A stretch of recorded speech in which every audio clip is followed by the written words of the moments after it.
औज़ुबिल्लाहिमिनश्शैतानिर्रजीम बिस्मिल्लाहिर्रहमानिर्रहीम। अस्सलाम वालेकुम dear student. This is your physics teacher Najia Kasmi. Student, today we are going to start chapter number 3, that is kinematics of linear motion. Dear student, today our first learning object is the difference between rest and motion. Student, what is rest? A body is said to be at rest if its position does not change with respect to a fixed point in the surrounding.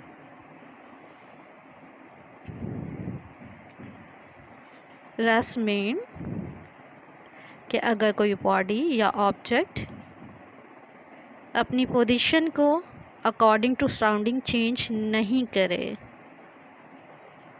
For example, a book lying on a table.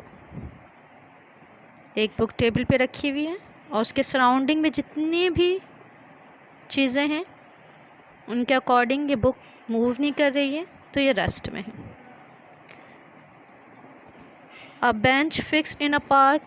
एक bench है जो park में fix है और park के around जितनी भी चीज़ें हैं, ट्रीज़ है और भी चीज़ें हैं, स्विंग्स हैं यानी झूले हैं, और बेंच आपके पास वहाँ पे मौजूद है, फिक्स्ड है एक पॉइंट पे, अपनी पोजीशन को चेंज नहीं कर रही है, तो ये बॉडी किस में कहलाएगी? रेस्ट में. Now come to the motion. A body is said to be in motion if its position continuously changes with respect to surrounding. For example, a flying bird. For example, a boy playing football. यानी motion में क्या है? Motion में जो भी object या जो भी बॉडी है वो अकॉर्डिंग टू सराउंडिंग अपनी पोजीशन चेंज करेगी. जब मैंने आप फ्लाइंग बर्ड कहा यानी एक परिंदा उड़ रहा है, तो ये क्या है? अपने अकॉर्डिंग, अपने सराउंडिंग के अकॉर्डिंग, सराउंडिंग में ट्रीज़ हैं, हाउस हैं, ठीक है, इलेक्ट्रिक पोल्स हैं, इनके अकॉर्डिंग जो है, इनके सराउंडिंग में जितनी चीज़ें हैं उनके अकॉर्डिंग क्या कर अपनी पोजीशन को चेंज कर रहा है, तो ये क्या है? मोशन में है. सेकंड एग्जांपल मैंने कहा अ बॉय प्लेइंग फुटबॉल. अगर एक बच्चा या जो है फुटबॉल खेल रहा है तो उसके सराउंडिंग में जो चीज़ और भी जैसे चीज़ें हैं, for example tree, for example house, ठीक है, तो इस और सिटिंग क्राउड, जो क्राउड बैठा हुआ है, ठीक, तो ये सारी चीज़ें सराउंडिंग हो गई और वो फुटबॉल खेल रहा है तो मोशन में है. तो हमने क्या देखा स्टूडेंट कि रेस्ट में मैंने लिखा है यहाँ पे does not change, position does not change, और यहाँ क्या लिखा है? Position continuously changes. तो बाकी डेफिनेशन सेम है और सिर्फ यहाँ डिफरेंस आ रहा है, यहाँ पे डज नॉट है और यहाँ पे डज नॉट नहीं है, ठीक है. And it's up to you कि आप कोई भी एग्जाम्पल्स दे सकते हैं रेस्ट और मोशन की, ठीक है student. Now student, come to the second learning object, that is types of motion. Rest के टाइप्स नहीं होंगे स्टूडेंट. जब बॉडी या ऑब्जेक्ट अपनी पोजीशन को चेंज ही नहीं कर रहा तो उसकी टाइप्स नहीं हो सकती. सो टाइप्स किसकी होंगी? मोशन की. Now come to the second learning object, that is types of motion. Student, the first type of motion is linear motion.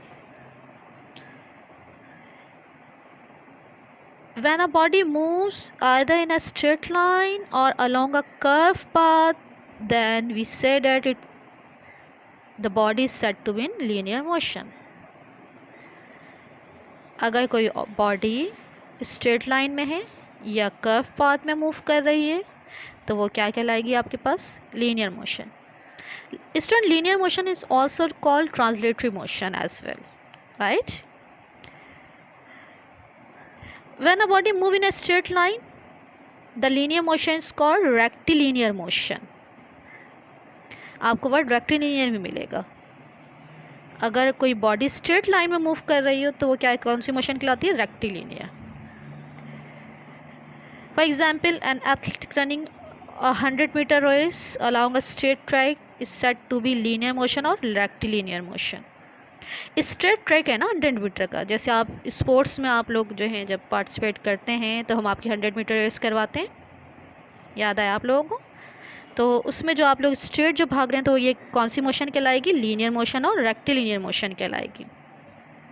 लेकिन सपोज़ करें आप जो है ड्राइविंग कर रहे हैं और ड्राइविंग करने में आपके पास जो है कोई कर्व पाथ आ जाता है, जैसे राउंड अबाउट आ जाए, तो ये कहलाएगा कर्विलिनियर मोशन।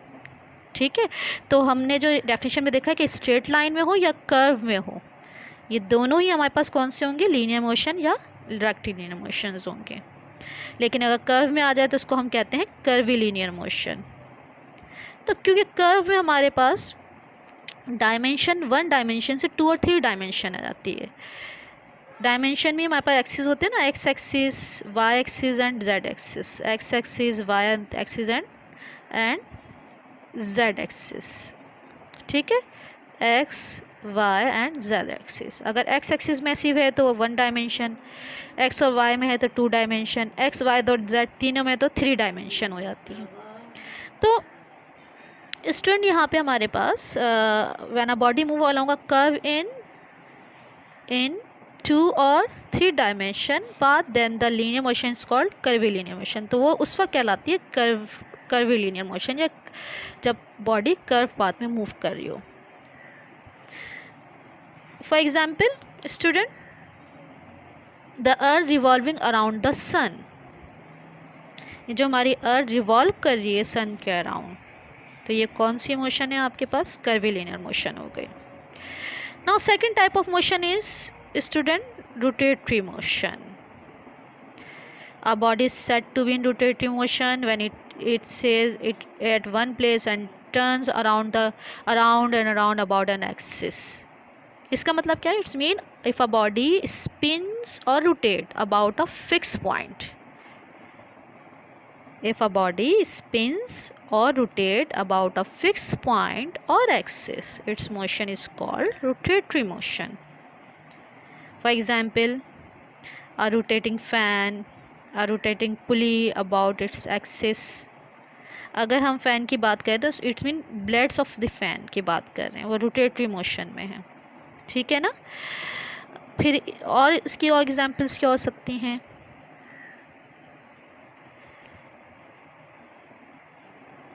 रोटेटरी मोशंस की।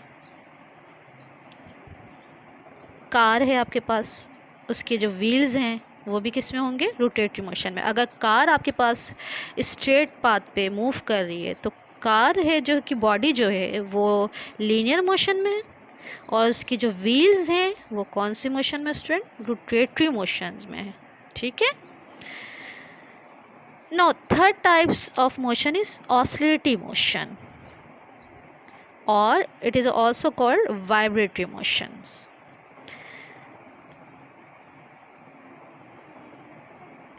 A body is said to be in oscillatory motion when it swings to and fro about a mean position. For example, the pendulum of a clock. This swing. आपने वो clock देखें जिन्हें pendulum होता है वो fix point के around, ये है आपके पास ऐसे करके फिक्स पॉइंट, ये फिक्स पॉइंट हो गया, इसके अराउंड यहाँ टू एंड फ्रो क्या करेगा, ये मूव करेगा। झूला भी ऐसे होता है ना, स्विंग। यहाँ पे अगर कोई झूले में बैठा है, ठीक है, तो ये इसका फिक्स पॉइंट हो गया और झूला जो है आगे पीछे to and fro back and forth क्या कर रहा है, मूव कर रहा है। तो ये हो जाएगी ऑसिलेटरी मोशन हो जाएगी या वाइब्रेटरी मोशन हो जाएगी। ठीक है ना।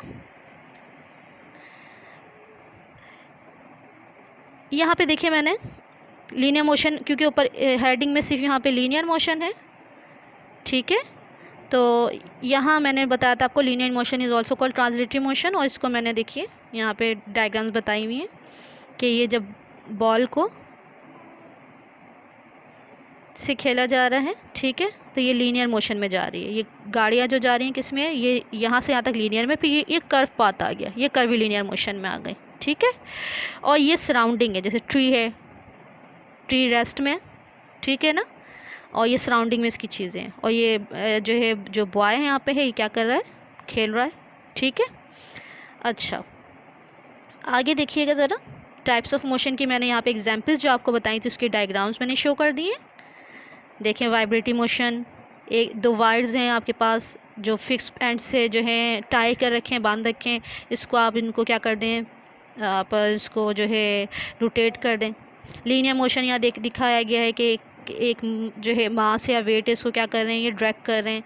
कर्व लीनियर मोशन, ये कर्व में कोई चल रहा है बच्चा, ठीक है। ये पेंडुलम है स्टूडेंट, ये पेंडुलम की फिक्स पॉइंट है, ये इसकी जो है A to B इसकी पोजीशन है कि A में लाया पेंडुलम को, रिलीज़ कर दिया तो A to B, फिर B to A to B, तो ये बैक एंड फोर्थ और टू एंड फ्रो मोशन हो जाएगी।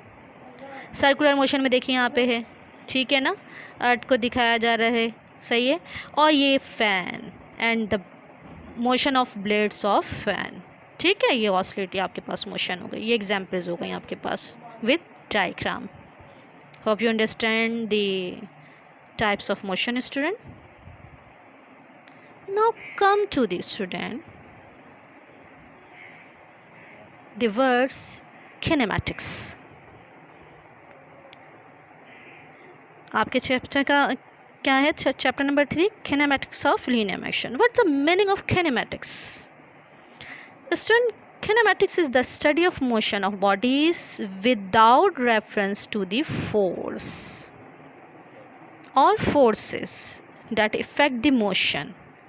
जब कोई भी ऑब्जेक्ट मोशन में आता है तो ऐसे ही नहीं आ जाता, उसके बैक पे कुछ फोर्सेस होती हैं जब भी वो मोशन में आता है ना। लेकिन हम जो किनेमेटिक्स जो ब्रांच है फिज़िक्स की, ये वो ब्रांच है जिसमें हम मोशन को तो बताएंगे, डिस्क्राइब करेंगे, but without reference to force, right. So kinematics is the study of motion of bodies without reference to the forces. Student, kinematics is derived from Greek word kinema, meanings motion. Kinema meanings motion. ये Greek word से आया है, किनेमा से, और जिसका मतलब क्या है, मोशन है, ठीक है। एक्चुअली एक और ब्रांच हम पढ़ेंगे फिजिक्स जिसे हम बताएंगे how the motion is produce, what are the factor which will effect the motion.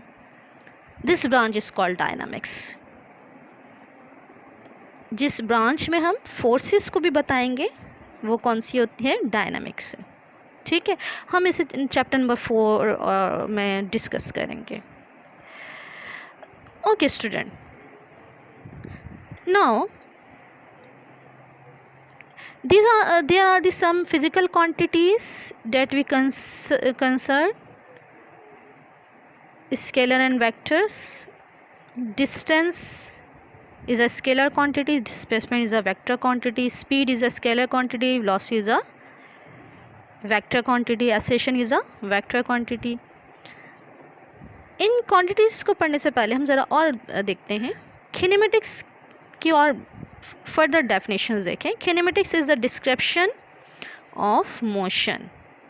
Kinematics is the description of motion. Motion is describe using position, velocity and acceleration. Motion को हम further कैसे describe करते हैं, किस चीज़ से बताएंगे, हम position से बताएंगे, पोजीशन से वेलोसिटी बताएंगे, वेलोसिटी से एक्सेलरेशन बताएंगे, ठीक है। And the position vector and acceleration all are vector quantities. ये स्केलर वेक्टर का डिफरेंस मैं आपको भी आगे बताऊंगी। So kinematics is the description of motion and the motion is describe using position, velocity and acceleration. Now student, here I am going to define the position, Suppose student, position denoted by x. Position means where you are located, right? Position means where you are located. अब position के अलावा एक और word भी आता है जिसे कहते हैं आप डिस्टेंस. डिस्टेंस को आप डी से भी डिनोट करेंगे, एस से भी डिनोट करेंगे, ठीक है. Distance mean how for you have travelled regardless of direction. आपने कितना ट्रैवल करा, लेकिन इसमें आप डायरेक्शन नहीं बताएंगे, ठीक है. इसी डिस्टेंस से एक और फिजिकल क्वांटिटी हमारे पास आती है, displacement. Displacement mean where you are in relation to where you started. इसका मतलब ये है कि इसमें डायरेक्शन आएगी. Need initial and final position, where you are in relation to where you started. Need initial and final position. It's mean कि जब हम position बोल रहे हैं initial and final position, it's mean where are you located in initial and where are you located in final. So in displacement we need direction.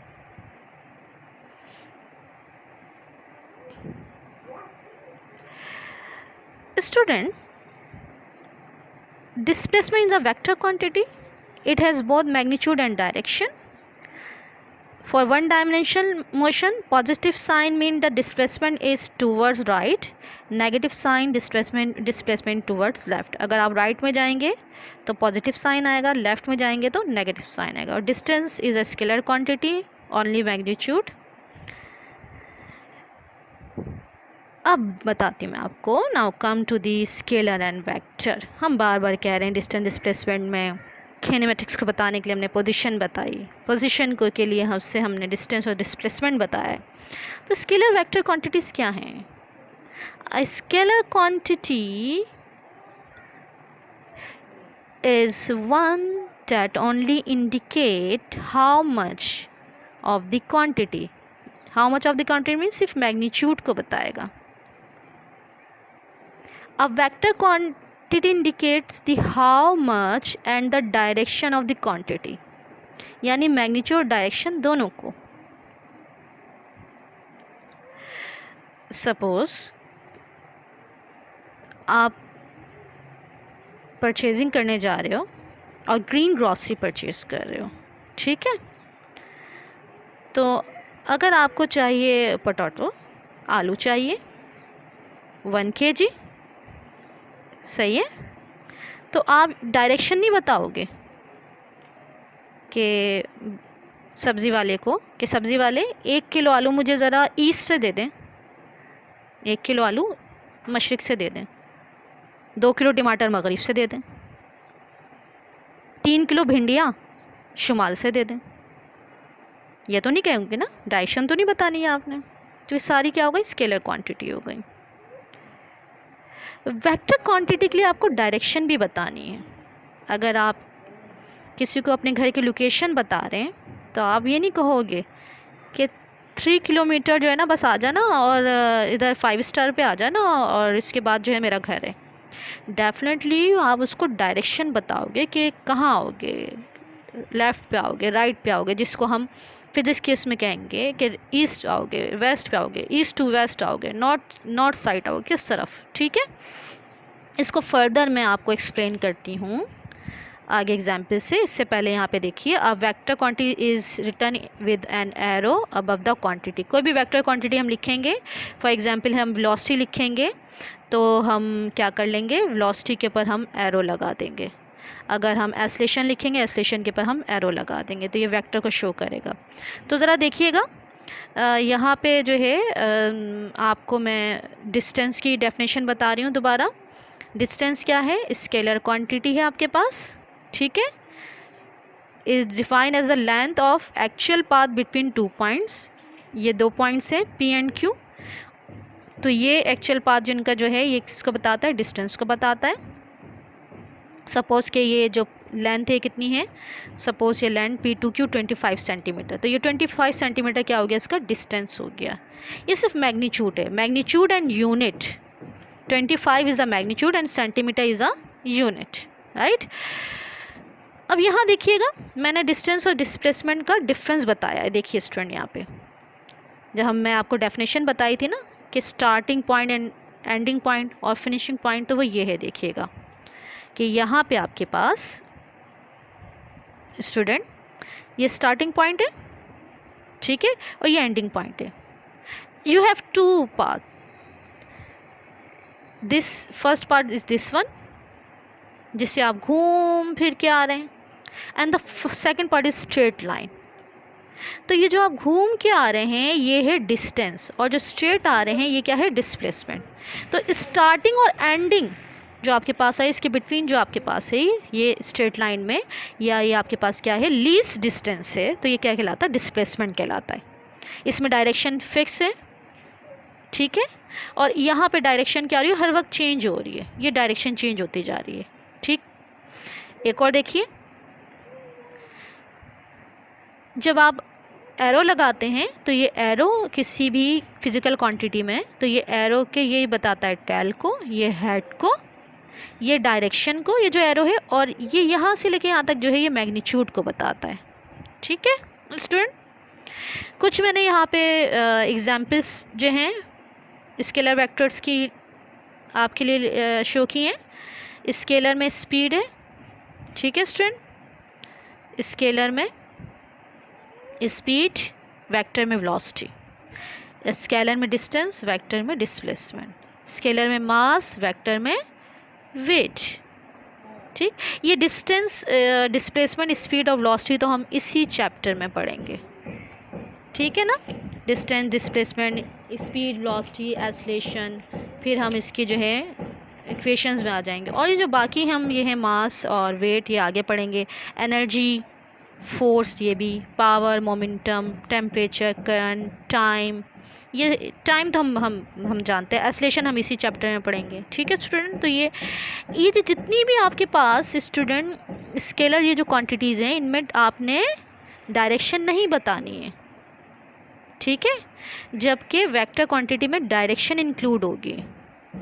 Temperature बताने के लिए अगर मैं पूछूं आपसे कि आज का टेम्परेचर क्या है, तो आप बोलोगे 30 डिग्री सेंटीग्रेड, ठीक है, सही है। आपको उसमें डायरेक्शन बताने की जरूरत नहीं। मैं आपसे पूछूं time, what time is it, it's 10 o'clock, तो आप ये तो नहीं बताए ना it's 10 o'clock from east, west, south, north and south, आपको ये तो बतानी नहीं पड़ रहा, ठीक है। तो ये सारी क्या हो गई, स्केलर क्वांटिटीज़, और ये वेक्टर क्वांटिटीज़ आपके पास हो गई, ठीक है। तो हम इन सारी फिज़िकल क्वांटिटी जितनी यहाँ पे लिखी हुई हैं सबको लाइन टू लाइन चैप्टर्स में आती जाएंगी हमारे पास, और हम इसमें आपको इसको डिफ़ाइन करती जाऊंगी, तो आप अंडरस्टैंड हो जाएंगे कि सारी वेक्टर क्वांटिटीज़ क्या हैं, स्केलर क्यों हैं और वेक्टर क्यों हैं आपके पास, ठीक है student. So hope student you understand today lecture. हमने डिस्टेंस और डिस्प्लेसमेंट पढ़ लिया है। किनेमैटिक्स की डिस्क्रिप्शंस में हमने स्केलर वेक्टर क्वांटिटीज़ का डिफरेंस भी पढ़ लिया, और फिर हमने डिस्टेंस और डिस्प्लेसमेंट भी पढ़ लिया है। My next lecture will be इंशाल्लाह speed and velocity and acceleration. Till then, अल्लाह हाफ़िज़।